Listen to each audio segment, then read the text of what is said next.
Okay, so this is the setup that we have for the axolotl babies. Just a couple inches of water. I probably should have it even more shallow than that so that it's easy for the babies to get their food. And right next door to them we have the Daphnia, which is the food that we're going to have for the babies. We're still waiting for this culture to get a little bit more populated before we start feeding it to them. While we wait for the Daphnia to populate as their baby food, we have these little things growing. These are called micro worms. You can't see them very well right now. They're pretty microscopic. What it actually is carbs, which is oatmeal in this sense. We have, looks like a little paper towel in there with yeast and a little spritz of water.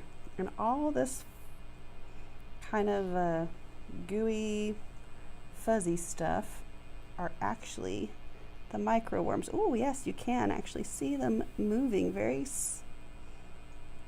quickly if you zoom in like that. And all of that is a concentration of worms that we are actually about to get a little sample of and feed it to our baby axolotls. Oh my goodness, there's a whole bunch here, which is great because I think we just counted what was 150, right about 150 axolotl babies. So these are the Daphnia. I might be saying that wrong. Spell it Daphnia, but every time I've heard people talk about them, they say Daphnia.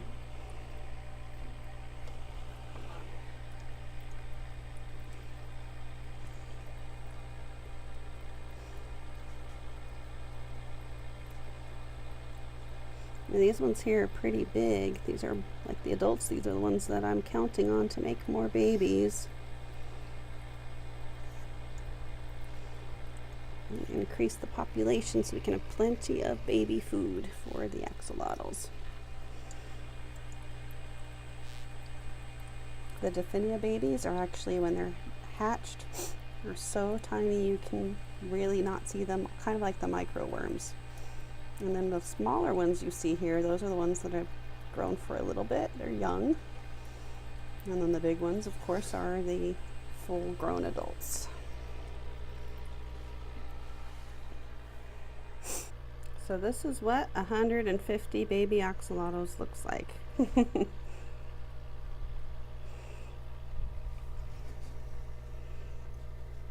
Oh.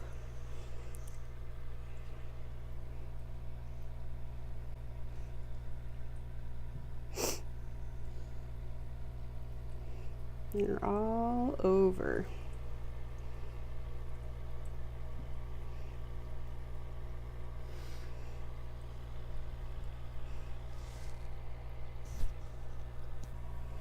The plants are for them to hide because of course they're babies and they feel very vulnerable.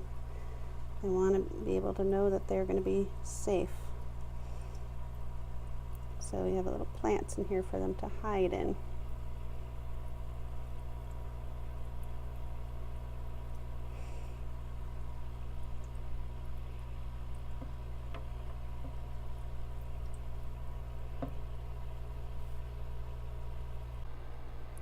So here we have a pair of axolotl babies.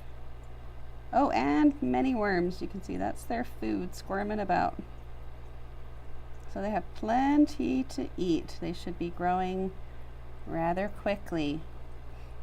Now I know I said it'd probably be about 3 months before they can go home. That is actually pretty quick when you think about it, from how little they are now to what size they're going to be when they are able to go home. So let me zoom out to show you just how tiny they are right now. Tiny. I mean, super, super tiny. Little babies in here. There they are again.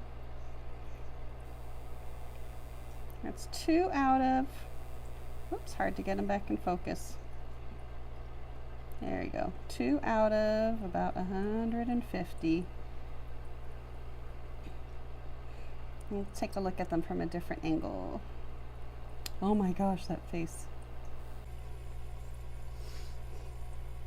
Here's an overhead view of the axolotl baby. There's one of them. Look at the pretty patterns that he has on him. I wonder what it's going to look like as an adult. So you can see it's already got the eyes. It's got a head with eyes and gills and a tail, and that's pretty much it. So before he's able to go home, he's going to have to grow himself some legs, front and back legs.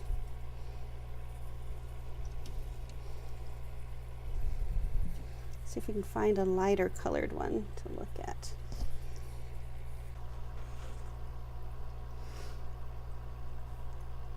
Here's a lighter colored one from above. Oh, looks like she's eating something right now. You see something wiggling right in her mouth. Same thing, a head with eyes, gills, and a tail. It's a little bit harder to see because of the lighter color. Let's see if I can get some of them to dance for us.